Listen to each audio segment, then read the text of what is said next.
Tell me, what is it you plan to do with your one wild and precious life? Welcome to Our Human Sustainability.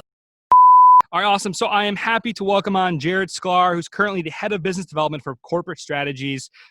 Pre-COVID, when it's not craziness going on, teaches a spin class at LA Fitness, is a triathlete. But the reason that he's on is that he's featured in Men's Health magazine and CNN for a crazy transformation that he did in his life, lost roughly 95 pounds through an active lifestyle and through intermittent fasting.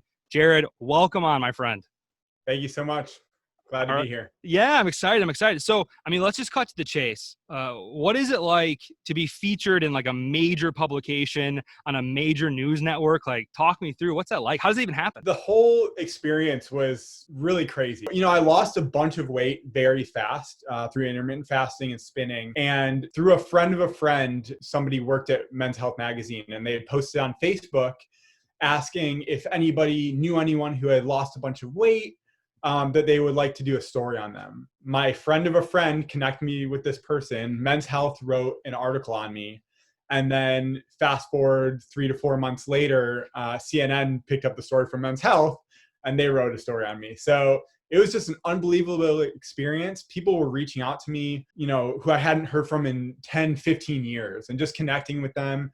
People who are across the globe in other countries who had questions about intermittent fasting and spinning and changing your lifestyle reached out to me. It was just an experience in my life that I'll never forget. And the way that the whole story kind of spread like wildfire was, it was inexplainable. It was just like, people talk about like 15 minutes of fame, 15 seconds of fame. Like, it was crazy. Like, one morning I just woke up, the article was trending #1 on Apple News. And I was, people messaging me because, I'm on the West Coast. People messaging me from Michigan and my friends in New York. Is this you? Like, Yeah.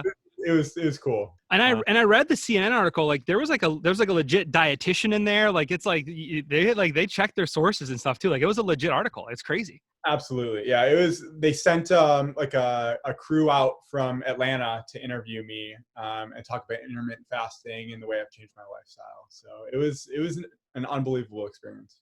So the reason that I'm reaching out to you, or that I wanted to have a conversation with you, is for a couple different reasons. Number one, intermittent fasting became a pretty big point in my life this year too. Not like nowhere near you, but I lost like almost 50 pounds just by changing my lifestyle. I was going through this whole thing I called the quarter life crisis. It was crazy. And my big thing is I just want to be able to talk to people that have lived through this thing, and they're not like those big time celebrity people that are, you never know, know why they're pushing it, like for whatever reason it might be. And so, Right. Intermittent fasting became huge for me. Why did it become like a big part of your lifestyle change? Like, of all the things you could choose, why choose intermittent fasting? Yeah. I think it came with a lot of different things, right? I think the biggest thing to me why I sort of veered towards intermittent fasting and away from some of these other diets is that it was really sustainable long-term. You see so many times where people get into a diet and then they're with it for a month or 2 months, and then they maybe lose weight. And then a month later, you see them and maybe they put it back on. So the fact that it was a sustainable option for me was something that was really attractive. I think it just like built discipline in my life, because at the end of the day, I was very undisciplined. I'd come home from work and sit on the couch, and I talked about it in the article, but there was a day that I came home and there were like 4 different pizza boxes from 4 different restaurants in my fridge. And like, just having that, like one of those aha moments that like, I need to get more disciplined and regimented in my life, and setting those eating windows with intermittent fasting was part of that. So saying, you can't eat before noon and you can't eat after, 8 p.m. That was really big for me, because it set a regimented time where I couldn't eat outside those boundaries. And obviously there's, little things here and there where you have snacks or whatever, but like getting to that point and creating that habit was really big for me. Did you right away start doing 12 to 8, or did you try any other time periods that didn't work out for you? I actually started 12 to 8 immediately. Nice. Okay. So a lot of people I've talked to about this, and I was never a breakfast person. So that part came easy for me. It helped. That's the same with me. It helped me out, because I don't even like breakfast anyway. So that wasn't a big deal to me. What my issue was after dinner, eating ice cream and popcorn until I go to bed at night. It was more setting the window at 8 p.m. than setting the window at noon. How long did it take you to be okay with not eating and then not eating again? Like, was it a quick turnaround for you? Like, I'm 9 months in now, so now it's like down to a science, and I feel better when I don't eat, when I follow the rules, you know. Right. How long did it take you to adjust? It was like night and day for me. It was honestly crazy how fast it happened, because it was like a total like 180 with my entire life. It was the diet and the exercise, and everything sort of went together. When I'm working out every single day, it makes me want to eat better. When I'm eating better, it leaves me more energy, and it all is it all relates to each other. I lost like 20 pounds in the first month, and after That's that, pretty motivating. That'll get yeah, you I going. mean, when you lose 20 pounds in the first month, I mean, like I talked about it before, like people definitely do fall back on that. But second month came around, I lost another 20 pounds. Third month, it was 15 pounds, whatever it was. So, it's just this domino effect where you start to see the dominoes fall over, and you have that much success, and it's rewarding. And you have those rewards, you want to keep doing it. So since you lived through this, okay, what were some of the myths of fasting that you maybe were worried about going in, and then you lived through it and you're like, wait, this is way better than I expected? I think that the main myth is that you have to be, setting that window forever, right? Like at the end of the day, for me personally, I set that window and I was very strict with it to begin with. But long term, like, I can get flexible with it, right? As long as I'm keeping the habit for the most part and it's part of my daily life to the point where I don't have to keep thinking about it. I think that's the biggest thing. Like people ask me all the time, if I'm intermittent fasting and I work out in the morning, can I have a meal or can I have a snack or something? And of course, like you don't want to be, especially if you're lifting, like if you're doing anything where you're lifting weights or anything like that, you want to make sure you're taking in protein after that workout, and maybe even having a little snack before. The main thing is just lowering that calorie intake and making sure that you're not going off the deep end with those little meals. It's not going to kill you to have a cup of coffee before noon, you know what I mean? And that's at least my take. You might ask somebody else and they might have a different take on it, but I think it's just creating that structure of lowering that caloric intake long run is what led to my weight loss. Now, do you still eat 3 meals a day? Are you just eating how does like your eating work? Especially, I guess maybe let's scale it back. Like when you were going and starting off, were you still eating 3 meals a day, or did you design your diet a little bit differently? I think I kind of alluded to it earlier. I was a snacker, right? And I still am, right? So most of the time I'll have lunch at noon, and then I'll, have a small snack throughout the day. Have an apple, have a banana, and then have, my dinner at night, and then, maybe a small dessert or something like that. But I think it's also become more conscious with the meals that I have, making sure that they're healthier, right? People talk all about, the keto diet, right? Which I have heard people have a ton of success about. One of the things with that diet is that, they say, you can have bacon. Me personally, like if I let myself splurge on bacon, it's just one of those things where it's more of a calorie, I'm leaning towards lowering the calorie and eating healthy than, maybe splurging and things like that. So. Yeah. And that's a good point too, that like, that's one of the reasons why like this became such a big passion project for me, which is reaching out to a bunch of people with a lot of different points of view, because your version of fasting might be different than this person or that person. I don't think there's necessarily like a one right way that anybody's life works, I've been on a big like self-improvement kick, and, I take a little bit here and a little bit there, but I don't take everything from everywhere, but I think you mentioned some good things where it's like, it's got to work for you, and you have to be okay with, I might splurge here and not there. And like, well, no, this dietitian said you can never eat anything before 10 or noon, or I think it's really important that you just kind of build the muscle of like, I need to do my own research, try my own things, and figure out what works for me. At the end of the day, the last thing that anybody wants is to have a diet and then fall back on it, right? The whole thing is building a lifestyle change, right? Like this isn't a quick fix. This is something that you pick up and you're going to stick with for, the rest of your life. If you want to live a happy lifestyle, if you're not going to stick to it, then find something that will, be able to be more sustainable in the long term. Because there are so many different options out there, right? There's, a million different diets. So many. On every single year, right? So it's just about, finding something that works for you. I'll never forget, it was about 6 months ago, I have a very good friend who was asking me about intermittent fasting. And, obviously I do the 16-8. There's also an intermittent fasting breakdown where it's 5 to 2. So you eat during 5 days of the week and you fast for two. Oh, Split nice. Okay. like maybe somebody will eat on Monday, Tuesday, and then Wednesday they'll fast, and then Thursday, Friday, and then Saturday. So I had a friend who's like, I want to do an extreme fast. I want to like fast for like 72 hours straight. All power to her. I said, like that's not something I would ever do, but if you want to do it, like, Was she go not fasting all before? She just chose one day that she wanted to do 72 so hours? I wanted to dive right into it. Right. Wow. Okay. And did it for 72 hours. I was texting her throughout the whole thing. I'm like, are you okay? Like, what's going on here? Needless to say, I talked to her a couple weeks later and she said, you know what? Like, I made it through that fast easily, but this isn't something that I can do. Like, there's going to be days where I want to go out to dinner or happy hour with my friends. And it's just not something that you can hold on to long term. And so, it's just one of those things where I think you're building that lifestyle for yourself. What you mentioned too, like, I think when I say diet now, when I say those words, I don't necessarily mean like a fad diet or keto diet. I'm just like, I'm saying what you said, which is it's my lifestyle. Like diet in the form of this is just what I eat now, versus like, Right. I think when some people hear diet, they're like, oh, I can't eat this, can't eat that. But when you're talking about it, you're talking about it as a lifestyle. Like, it's just your diet. That just means the foods that you eat and consistently eat. So I think that those are a few really important points to drive home that you were talking about. Yeah. And I think there's also like, for me personally, I mean, I told you I do triathlon. And so there's times where I might eat a little bit more poorly, eat the pizza, eat whatever.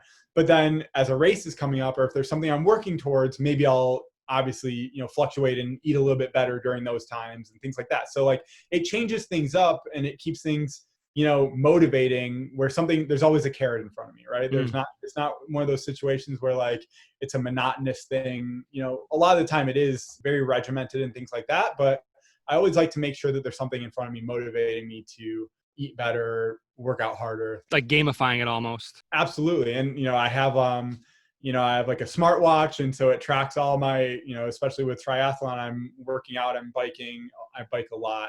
I run a lot. And so having a watch and having the app called Strava, I'm not sure if you've heard of it. No.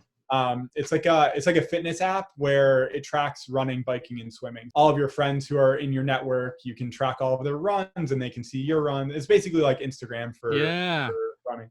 And it's really motivating. A healthier Instagram that's not. Absolutely. Yeah, exactly. It's one of those things where just like having that carrot in front of you and gamifying it, like you said. And I have a very competitive attitude, so I'm always trying to outdo myself without going too much into it. I was supposed to do the Ironman 70.3 2 weeks ago and up in Santa Cruz. At the beginning, obviously COVID threw a wrench into that. And then I got hurt. I had a knee injury. So I've been biking a lot. I haven't been able to run there was like a 5-month period where I couldn't run. The race was supposed to be 2 weeks ago. And I was just thinking to myself, I'm like, man, like I should be racing right now, whatever.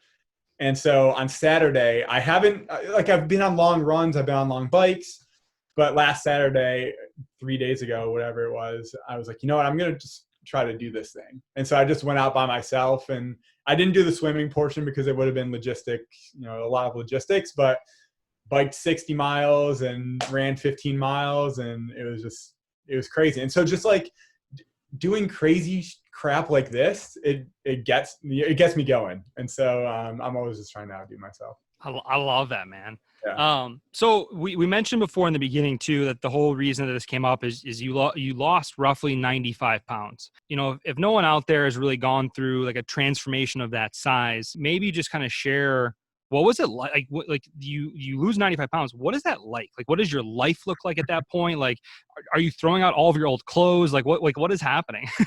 Well, yes, I had to throw out a ton of clothes, which, I wear a suit every day for work. So, I have all the shirts and ties and all this, like, obviously the ties I kept, but I had to throw out a bunch of clothes. And also the weight change happened so quickly and so frequently that I would buy new clothes and then I'd have to throw those out and then I have to get new clothes. But to answer your question, it's an experience that I never thought I would be able to go through. I was always a bigger guy. And it got to a tipping point. When you're at that weight, I was almost 300 pounds and, it was just crazy. And so I would come home, I was really lethargic. I was always tired. I'd sleep in till, I remember in college, that wasn't the peak of my weight, but in college I would sleep in till 2 o'clock, 3 o'clock in the afternoon, you lose that weight and you all of a sudden have this rush of energy because, you're working out every single day, you're eating better. And it all, like I said before, it all kind of works together where you just feel better about yourself. It was weird because it happened so fast and I had actually switched jobs right around when it happened. So there were people who, saw me at my peak. And then, 6 months later, I had this huge transformation. And I like went back to visit a CPA partner of mine. And I was in the office and I was, talking to the like office manager, having just shooting the shit. And halfway through the conversation, she goes, "Jared, is that you?" And I was like, "You've been having this conversation with me for the last 5 minutes and you don't even know who I am. Like, you're just realizing who I am." So, it's things like that where it's just having the energy, I think I was always a confident person, but, I'm even more confident now in the way I present myself and, in my day-to-day life. So, but the second part of that is, teaching spin class. I had such a huge change in my life. I'm able to sort of teach, my spin students and my community around me, which has been a sort of, I started this whole thing off selfishly. I wanted to be healthier. I wanted to feel better about myself, but doing things like this and teaching spin class and being a resource for my community and my, my network has been awesome. I talked about it before where people were reaching out to me from across the United States and across the world, asking me questions and people are, the CNN article came out a year ago, like 2 weeks ago. And so that cycle kind of came by and people were reaching out to me. There was a girl from like Venezuela, a guy from, so like people all over the world who saw this story and are asking questions. And, I can't follow up with everybody, right, but just the fact that people are asking questions and things like that has been really rewarding.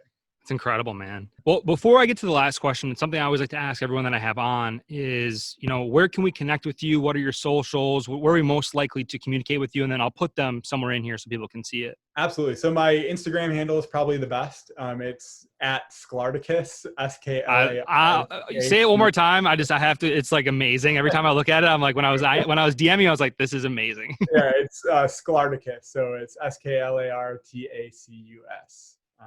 And I obviously have my email, but probably Instagram is probably the best. My last question for you then is, you've gone through this major transformation. I'm assuming to this day you've kept it up. You're still in that same groove. What is like the next chapter for you look like? What are the passions for you look like? Now that you've accomplished this one milestone, what's next? I think that I alluded to it before with the triathlon. I'm just trying to always raise the bar. I was supposed to do an Ironman 70.3 couple weeks ago. I did it unofficially. Next year will hopefully be a big race year for me. 2022, I'm hopefully going to be doing a full Ironman. That's the goal. It's a big thing to bite off, but I think I'll be able to do it eventually. And I think just teaching my spin classes and spreading the word as much as possible is really my biggest goal, right? Like the more people that I can talk to, obviously, my story, I'm just a normal guy, right? So I'm not outside of the realm. Like you said, with intermittent fasting, you lost 50 pounds yourself. We're not the outliers. We can, our story can be anybody, right? And so I think just spreading the word as much as possible and letting people know that they can change their lives. I'm not perfect, but through my experience, I have bettered my own life. And anybody who does this can, better their life as well. You couldn't have segued that for me any better. My entire tagline of this is, I'm not a scientist, I'm not a doctor, I'm just a normal guy on a quest of bettering himself.